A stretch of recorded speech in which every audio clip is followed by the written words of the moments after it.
2000 2 একক দহক শতক হাজাৰ 2000 যোগ কিমান খ আছে 400 400 খ আছে 400 আৰু 510 0 ঠিক আছে 510 আছে আৰু একক ঘৰত আমি 0 লিখিম অৰ্থাৎ একক স্থানত একোই না 0 আছে 510 50 ইয়াতে সংখ্যাটো শেষ হৈছে গতিকে আমি ইয়াতে এইটো সামৰণি মাৰিম ইয়াৰ পাছৰ সংখ্যাটো দিছে 10981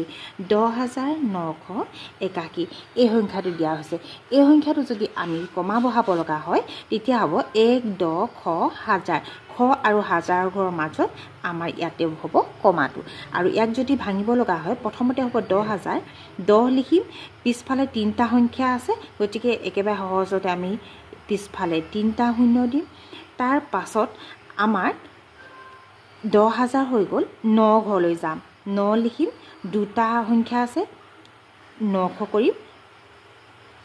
8 লিখিম